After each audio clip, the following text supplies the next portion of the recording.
Look, it's no secret that I love the Korg volca sample. As you probably know already, I have both of them, the MK1 and the MK2, and for as much time as I spend on this channel raving about how sneaky powerful they are, still waiting on my 10% by the way, Korg, or maybe send me a free t-shirt or something. Come on now, let's be honest, you can't really make an actual song on these things.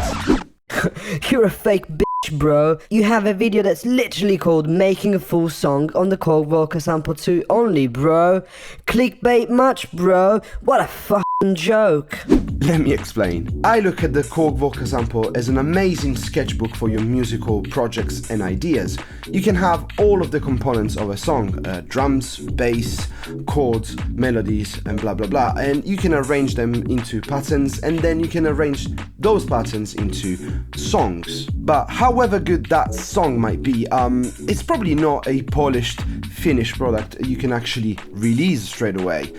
For that, you're always gonna need, at the bare minimum, some extra mixing and maybe some extra sounds and effects, especially during the transitions and the drops. And let's be clear, this is not only valid for the Korg volca sample, but virtually every groove box there is.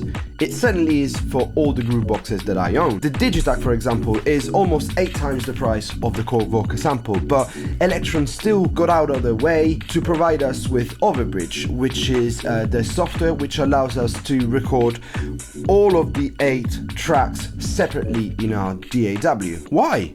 Is it because they don't believe in the power of their own machine? Well, no. It's because they know that, realistically, in order to finish up a song, you need some extra mixing and you need some extra sounds, and it's probably easier to arrange a whole song in a DAW. Going back to the volca sample though, this one doesn't have Overbridge, so how exactly are we gonna do this? Well, the first thing that we're going to do is set the DAW's BPM to whatever we had set on the Volca. Then we need to arm track 1 and start recording. I'm going to try and press play on time. Now I'm going to start soloing all the separate tracks, pressing funk plus mute.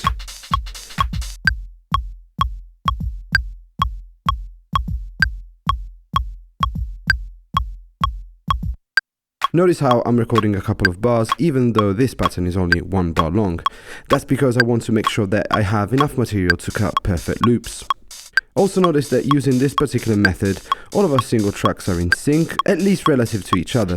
So as long as I align the very first beat of the pattern to the grid, all of these tracks are gonna be perfectly synchronized to the project. But I'm getting ahead of myself. Let me just switch machines. I had all of my drums on the Volca sample MK2, got everything else on the MK1, and this is actually a song from another video of mine that you can catch in the comment box below. We're gonna do the exact same thing with this machine, the only difference being that the pattern we're exposing is actually 2 bars long. So we're simply gonna record all tracks from bar 1 first, then we'll do bar 2. Alright, so remember when I said that as long as I align the very first beat to the grid, we're all good? Well, I tried my best to press play on time, and it sounded okay, but you can tell right here it's not perfect. No problem though, just right click at the beginning of the waveform and select set 1.1.1 here.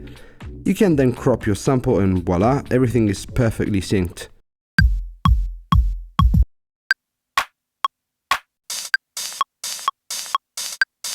Now you're gonna create as many tracks as there are single instruments in your pattern, and remember to name them accordingly, otherwise it's gonna be a mess. After that, cutting 1 bar loops and placing them in the respective tracks is a breeze, so I'll just breeze through that. Next, we're gonna make the full 2 bar pattern that makes up the core of the song. As you can see here, I'm also making sure that there are no clicks and pops by smoothing out the start and end of these clips with small fade-ins and fade-outs. Now that we've got all tracks synced and pop-free, we need to start arranging the song. And for that, I'm gonna import a stereo recording of the live performance I posted in the original video. And I'm gonna use it as a reference track upon which to build my song structure. When working on arrangements, there are pros and cons to hardware versus DAW. Arranging in a DAW is endlessly powerful, but it's mostly a visual experience. Arranging on a machine is limited, but it's all based on feeling. And with the method I'm showing you, you really get the best of both worlds. The intuitive feeling of a DAW-less arrangement, plus the precision and depth of a DAW. Alright, so in the original recording, the MK1, which plays most of the drum parts, comes in with a volume automation. In order to emulate that, we're going to create a group and draw a volume automation. Always use the gain on the utility plugin, because mixer volume automations are a mess, okay?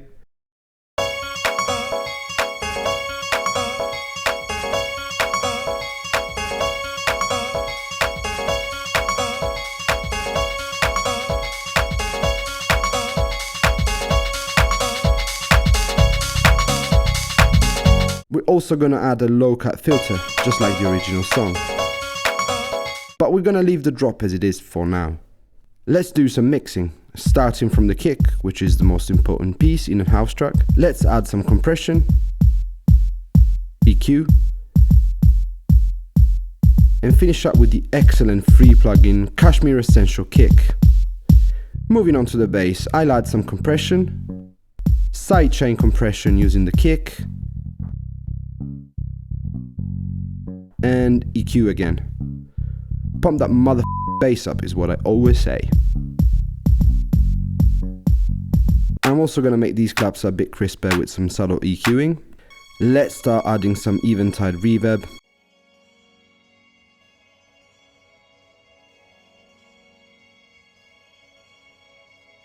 Sounds great.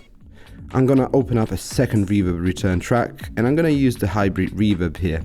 I do have some IR impulses from the iconic Alesis Mediverb 2 that I'm gonna use. It's kind of a cheap old school reverb which I think will work great on this tune.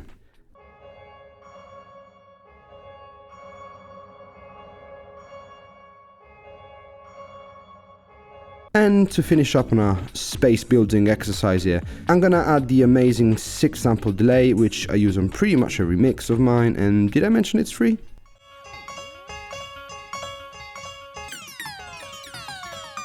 Now that we've got some preliminary mixing done, I really want to spice up the build-up section, or drop. I'll finally be able to do what I couldn't do during my performance, and that's automating a bunch of stuff. Why couldn't I do it, you ask? Well, because I only have 2 hands, and one was already busy with the volume automation. But in a DAW, this is what I can do. 1. Frequency automation on the drums. 2. Resonance automation on the drums. 3. I can actually copy and paste the same filter I have on the drums, automations included, on both the reverbs. Pretty neat, eh? So all in all, it's like 6 different automations all happening at the same time. Let's keep working on the drop by adding an extra track. I want some classic 909 snare rolls, like this.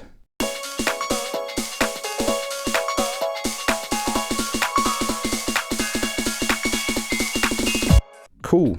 To maximize the energy of the drop, we're gonna need to also automate some reverb and delay sends. Add that to the list of automations I couldn't possibly perform without turning into an octopus.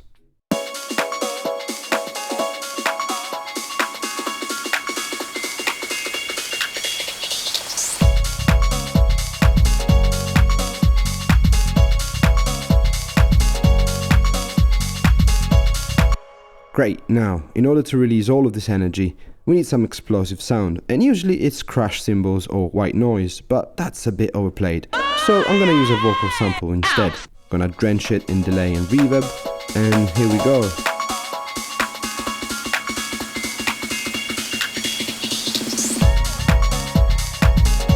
Sweet, sweet release. Alright, so the most important part of the song, the drop, has been taken care of.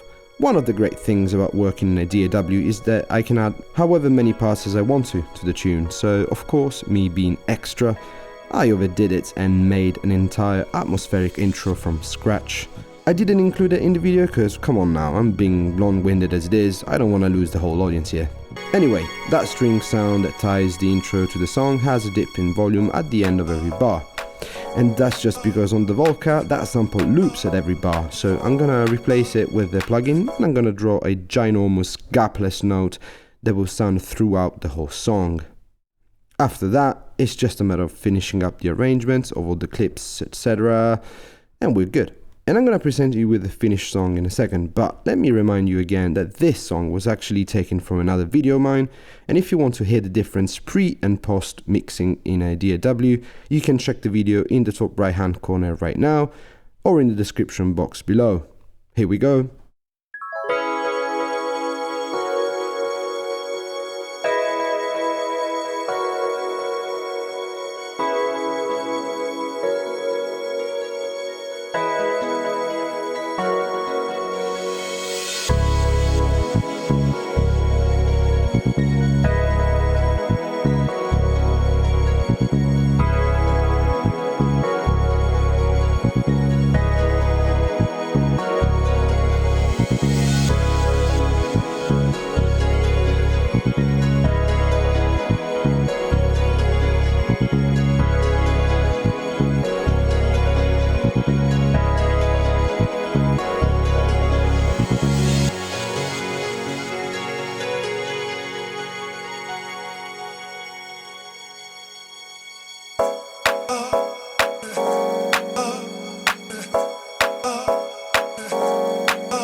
That's it for today. I hope you found this video useful, and if you like what you heard, it might be worth noting that many of the sounds I used to make this song are actually available in my Big Umami Bombs sample pack, which you can find on bigumami.com.